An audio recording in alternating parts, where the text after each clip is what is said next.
No maid, no valet, no nanny even. It's 1927. We're modern folk. Nanny will take care of Marigold, and Anna can look after you. Really? Can she? Of course. Just like the old days. Granny's here. And Can she? The highly anticipated movie, Downton Abbey. I'm so excited about this. It's going to hit theaters next month.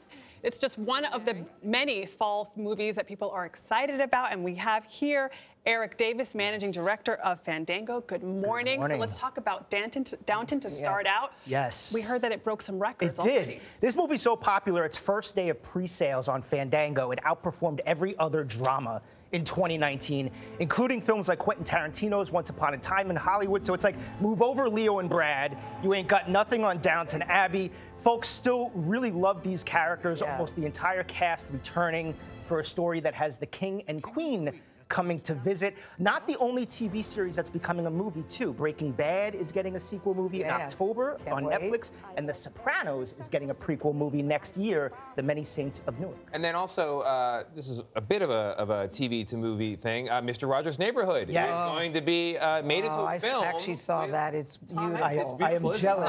I saw it, yeah. I'm jealous of doing it. Is it like a biopic? Or? It's not a straight biopic. It's not as much like the documentary, but it's more about his relationship, Fred Rogers' relationship with a journalist, and Tom Hanks plays Mr. Rogers, and I feel like this is a role that he was born to play. It looks super emotional. It is. And the documentary was emotional, and we're living in sort of this Fred Rogers renaissance right now where people are really coming to appreciate it, which I love because there's a younger generation that did not grow up with Mr. Rogers. And Tom Hanks is just brilliant, I think, in just about everything that he does, but it just reminds us again how kindness and authenticity matters. That's why I walked out of that movie very choked up. I'm very excited about Hustlers. I don't expect to be choked up, but I'm really excited. But a lot of people are excited about this movie. Mark my words, this is going to be one of the most entertaining movies that you watch this entire season. Jennifer Lopez? Jennifer Lopez, Constance Wu, my personal favorites, Cardi B and Lizzo, have roles in them. But it's also based on a wild real-life story about these exotic dancers who hustled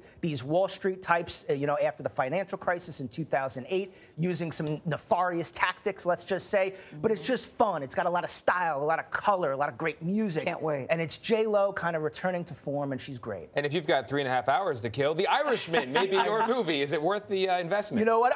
Martin Scorsese reteaming with Robert De Niro and Joe Pesci. They haven't made a movie in 24 years. The last one was Casino. Al Pacino has never made a movie with Scorsese. So all of these guys, look, I could watch these guys talk about whacking guys for 5 hours. The Joker getting a lot of buzz, too, with Joaquin. Yeah, Joaquin Bradley Phoenix Cooper produced it. Could be in the Oscar conversation. This is going to be unlike any comic book movie that you have seen of late. Maybe Psychological I'll actually see thriller. it then. And speaking of Scorsese, it's inspired by King of Comedy. And thank you, Erik. We got to go. We'll be right back.